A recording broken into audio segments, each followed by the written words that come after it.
Yes, sir. Who's in favor of doubling the post? I knew you were. Let me go to Twitter and ask him. It's hard though, isn't it? I mean, that was an unbelievable performance. Well, we had the extra couple days off. This was our break, and took Monday off, and really Tuesday. Tuesday we just kind of walked through some things. Guys got some shots up because they wanted to, but we got a chance to look back and kind of what we're doing. And happy to say that Malik has made some more significant progress where he'll practice full now today, and I'm hoping we're over the Jaden hump that he had to go through. I think our guys are really looking forward to playing at the Garden. It's as we all know, Rutgers is really good at home, and yet they'll have 12,000 people there probably, but we'll have a couple thousand people of our own there, I bet. So at least it's a big happening on a Saturday at noon, and I think we're looking forward to that. Rutgers, as you remember, the first game, it was a very close game most of the way. But I've said it then, and I've said it now, they're one of the oldest, toughest, most aggressive teams in our league. I think they are. I think they're very well coached. Steve's done a great job on, so I'm sure that they'll be fired up to play at the Garden too. That'd be like us playing in Detroit. That's a happening. It'll be a happening there. They'll get some new fans. They've gotten great balance now on Amr, Rui, and Meg are inside guys, and of course McConnell and Mulcahy are their perimeter guys. They've got a couple of new guys that have kind of risen up a little bit, but in general, that's what they are. So the ironic part is we're only one in a loss column. We're only one game out of second. Unfortunately, we're only one game out of 11. I've never ever in my life seen the league like this. It's an amazing deal, and ironically too that the teams that are 11th and 12th right now were ranked at the beginning of the year, and that's Wisconsin and Ohio State. So it's been a crazy year in college basketball. Tennessee getting drilled last night by Florida, but it's been a real crazy year in the Big Ten, and so I guess the next couple of weeks will start the separation as we get into the second half of the Big Ten, and I'm excited, looking forward to it, because I do think we'll have our, by Saturday next week for sure. I think our team will be all back, but I think they'll be all back and healthy and having some time to practice together. So exciting time for us, but also nerve-wracking time because how good the league is. Yeah. So referencing that league a little bit, you've always talked about wanting to get to a certain point, late in the season and still having a chance, having, that opportunity. With the way Purdue's playing and the couple losses, that doesn't seem likely at this point, but does the fact that everything else in this conference is so tight, and tournament bids, all that, who's seeding in the conference tournament, all that's still up for grabs, does that kind of almost replace it and have that same feel? Yeah, I think the bye for the tournament is everybody's goal right now. I think everybody feels that, what is Purdue have a 3 or 4 game lead on just about everybody. And so I think everybody will be playing for those top 4 spots in the Big Ten tournament. And yet for us, we're kind of taking it as the goal is to get better every game. Sure, that's normal, but the goal is to get our rotations and everything back every game now. So next couple games for us will really determine a lot as far as how we play. We've had different coverages for different things because of, like, one of the things we did, Purdue, we doubled more with the guard than we did with the big because we didn't think we could, handle things inside on the weak side with Malik back, but we're playing on the perimeter. We'd be able to do some of that. So we're trying to get some of our coverages back too, and the way we're doing it. But yeah, I think most people would agree that I don't know if anybody's going to catch Purdue at all. They have a big game this weekend, I guess, against Indiana. If they get by that, I'm not sure anybody will catch them. Would you rather be playing at the Garden than the Rack? Would I rather be playing at the Garden than the Rack? Yeah, I would rather be playing at the Garden than the Rack for two reasons. Number one, the Rack is a tough place to play. We all know that. But number two, I think the Garden is an exciting place to play for college athletes. You know, I think everybody wants to play there. Number three, I guess there's a third. You know, I'll bet you will have 4,000 or 5,000 fans there. You know, I mean, it's Michigan State will draw well. That's part of the reason. I don't know, is it all 20, 19? 20,000. So I bet you will have some of that, and I bet you'll tell your life here in the press conference. But anyway, The sun rises and Fred's phone goes off. It hasn't happened all year, but I'm just wondering, for a coach who's coached 1,000 years in every venue, including 2 aircraft carriers, if the Garden is any big deal to you, or is it just two hoops and a leather ball? you know, I'll be honest with you, the Garden still is a big deal, but the thing about the Garden being the Mecca and why all these pro players, more so than anybody, just look at the Garden. The pro players and Mex, those are the two people that, the two sets of people that just live, eat, and sleep the Garden. You know, the Garden, if you talk to any pro player, from Michael Jordan to LeBron to Kobe to Dwayne Wade to Magic Johnson to, any of them, they'd all say the Garden. And yet I think in college, the Garden got famous because of the Big East tournament, but if the pro guys like it, the college guys are gonna like it. So for me, there's some really cool things about the Garden when you walk through the pictures, the celebrities that have been there, the singers, the bands, the different things besides the athletic side of it is really cool. When you ride up the elevator, that's kind of has garbage in it, and there's some things that are really kind of funky too. So it's both ways, but I'm excited to go there. I mean, it is a happening. It's not everybody gets to play in the Garden, and I do think it's something that our players are looking forward to. Tom. Oh, no, Chris. I'm wondering, but just watching Rutgers last night, just the things that they've done defensively with the zones, the trapping, and pressing and everything.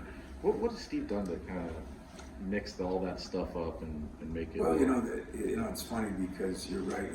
My staff. I said that to my staff about the zone. They play about 5 possessions a game in zone. I think it's 4% or something. They do. Press a little bit, it's just a pester press. I mean, it's mostly their main man is physical, they get after you. They have big players. I mean, Amaru is 6'11", but if you get next to him, those legs are like cement blocks. He reminds me of Bell Anadanya, And then their guards are big, McConnell and Mulcahy are both 6'6", 6'7" guards. So they have size, and they're maybe not that jet quick athlete at the point like they had last year, but the size creates problems for you. And they've bought in. They're all good defensive players. There's very few of them. If there is a weakness, it might be their 3-point shooting, but their defense. In fact, the kid, their best shooter, is second in the league in steals. The white kid, and he's. I wouldn't say he's a great defender, but I'd say he's great at taking chances. And so defensively, they just all bought in. They're holding teams to 38%, which is better than anybody in the league, I believe. And I think that's half of it. The zone, so. The press, I think can be, but I don't think they turn people over a ton. I think it's just the physical nature. They rebound pretty well, and they get after you. I mean, offensive rebounds, they go. If you remember here, they have 18 on us. So that's one thing we have trying to work on to clean up. You mentioned Malik kind of coming around. Obviously, they got the 5 days rest. What do you hope to kind of be able to do now that your team's a little more rested and everybody's there, what you weren't able to do? Well, one is, of course, the rotation. I'm not changing the lineup yet, but I'd like to get Malik back in the lineup, but I got to make sure he's can practice all the time, is ready to go. I mean, he had a little time off yesterday, but it's supposed to go full today. And I mean, it's not 100% yet, and that's the other thing, you know, because of what happened last time. We just kind of biding time here a little bit. But what I think we can do more is we can run more because we have a little more depth, and I think we'll rebound better and we have a little more size. Sometimes we can post him, which hopefully will get us to the free throw line a little bit more. And what I'm learning is, what I really missed about Malik, he's really good putting the ball on the floor and he's really good passer. So I think that'll open some things up too. Rutgers was impressive again last night, and you didn't just jump on the bandwagon with this coach. If I remember, you liked him from day one. Is it just the toughness in his team, or what is it? That's very true. Thanks for giving me credit on that, Fred. But I did say after the first time we played him, you know, he was a good guy. Meetings, asking questions. He wanted to be on. Everybody's meant for some place, you know, and to me, he's meant for Rutgers, you know, and just his demeanor, kind of players they can get there. And he's just kind of steadily improved, but he's stuck to what he does. He's a good defensive coach. They do some things offensively, but they're very solid defensively. They get out and run, but I wouldn't call them a great fast break team. I'd say they're a very solid and steady team, and that's kind of the way he is. Coach, you know, Tyson being one of your more consistent players this year, really running the team. When you guys went to Penn State, Hogard, you know, had a big crowd there and he really took control. Are you expecting that same performance from Tyson this weekend? I'm hoping so. You know, for both Tyson and AJ, they're going home. I mean, AJ's not that far from there. Tyson, and I don't know, when you're in New York and you can live on Long Island, you can live here and there. It's probably a stone's throw away, which means it take an hour and a half, 2 hours for his family to get there, and in those cities. But I do think he'll have a lot of people there, and it'll be great for him. I mean, Tyson is kind of, you know, like we said to him yesterday, he's got to get a little more aggressive because he is a very good player, and he plays both ends of the court. He plays the minutes, and sometimes it's in the front. Sometimes he's not as almost, I don't know if selfish is the word, but aggressive would probably be a better word. He's not selfish. So we need him to do a little more. We need him to score a few more points. And I think that's what's been hard for this team, you know, trying to get guys back. Jaden gets back, and it's different. Malik gets back, and we just got to get into a groove a little bit. And that's what this week is kind of been for. Beginning with Purdue the other day, you're finally into this part where you're going to have the preps are a little different because you've already done it before. So you have that with Rutgers. You also have the extra time off this week. Did that change the approach at all, or was there more about you guys this week and not quite as much about? Yeah, it was definitely more about us the first day, and a little bit today will be more about us, although we'll do a little bit of both. But yesterday was probably 80% us, especially offensively, and our fast break, you know, which has been non-existent in my humble opinion. So that's what we worked on a lot yesterday, is get the ball out, get the open court a little bit more, where AJ can be better, where Tyson can be better. I think Malik will be better. I think Jaden will be better in that area. And getting Marty and those guys running again too, because that's where he was effective. We ran pretty good against Iowa. He was effective. We ran good against Kentucky's, but he was effective. So we have to put him in a position where he can be a little bit more effective, and one of the ways to do that is get off and run. Arumier, whatever it's pronounced, is sort of a Mahdi 2.0 in terms of build and all that stuff. And I'm wondering if, in some ways, that's the worst kind of matchup for him when you're facing somebody who's similar to you, but a little bit longer, a little bit bigger, and how you deal with that. Where Amaru is bigger is his lower torso, you know, his legs. I mean, Normani's got those skinny legs, and he's got enormous legs, but I don't think it's a bad matchup for him. I really don't. I think, you know, there's some things we can do there that we just got to keep him off the boards a little bit more than we did last game. But other than that, you know, he hurt us in a couple of quick slips that we didn't do a good job at the weak side. That wasn't Monty's fault, and we're trying to shore that up right now.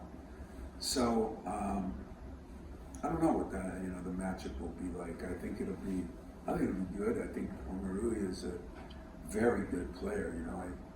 I don't know if he's a fourth year junior. I think, like some of those guys at Purdue, redshirting guys and doing things like that. And even if he didn't, you think of where he went from his freshman year to his sophomore year to his junior year. He's definitely made some great progress, and a lot of it is his body. He's got a hell of a body.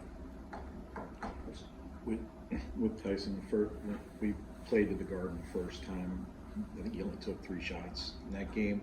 How much of that was just being integrated into what you guys do at that point? How much of it was maybe During the last. Yeah, the last year we played Kansas. Yeah. Like, how much does for a guy like that, do you kind of try and say take the Garden out of the equation? It's probably hard. I don't think it was nerves. I don't think it was anything like that. I think it was the problem with he transfers. You're eligible immediately. You don't know the system. You don't know things. I really think, like he said to me this year, he's so much more comfortable.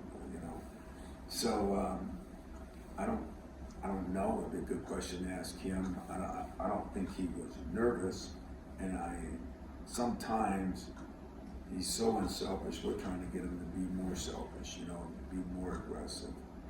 That being his first or second game, I can only imagine what that was like. You're playing in the Garden, you come up from a level that was a big jump. You trying to learn a new system. I don't think those are the reasons more than anything. It wasn't scared or nervous, because that's not who he is. As a side, was that maybe kind of the point where you saw that AJ could become what he started to become in that game? AJ did play well in that game. I've had a lot of games where AJ's played real well. I think the biggest thing I'd like to see from AJ is some consistency, and the consistency would be on both ends of the court.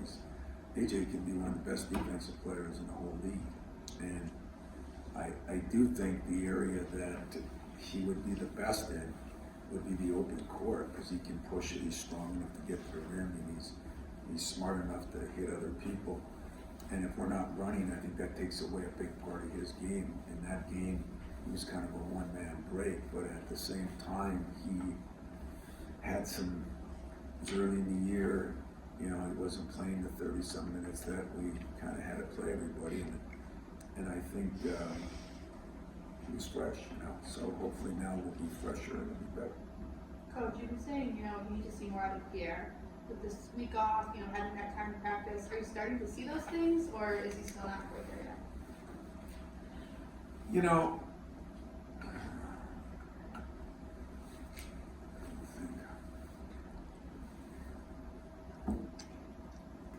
I really mean this. I think Pierre Brooks still has a chance to be a very good player. He can shoot it. He's got strength.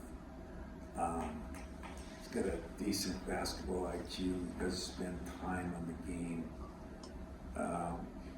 But to be a player, you got to spend time in a lot of different areas, and you don't get that in a week if there's things that you haven't done. And so, I think him figuring out what he needs to do to be successful is as important as anything else, because we need him. We want him to be successful. I think he can be. It's whether on a day-to-day basis, day in, day out, you take care of the things that you need to do to play. That's about all I can say. And I don't think he's done that quite like he needs to. But at the same time, I have no doubt that if he does the things he needs to do, he can be a very good player here. Some guys it takes a year, some guys it takes long. And right now it's taking a little longer than I thought for that bulb to go off. But I haven't really given up on him, because he's a good kid, and I want him to be successful because it would help us besides him. So that's kind of a politician's answer, or I didn't really give you as much as you probably want, but it's been frustrating for us too at times, and he's got to be able to guard well enough to stay on the floor. get into a rhythm so he can get those shots. I'll just say this, last summer he was in the best shape of his life and he was playing phenomenal. And I don't mean that money ball. I mean here. And it's a big part. Anything else? You guys are easy today. Huh? So what is your guys' take? Let's turn this around here. We turn all these mics around. Like I would do. What is your take on the league? I think it's the Those deepest of you league. guys that have been in it for a while. It's really, really solid. Yeah. There's no, I mean, Purdue's very good.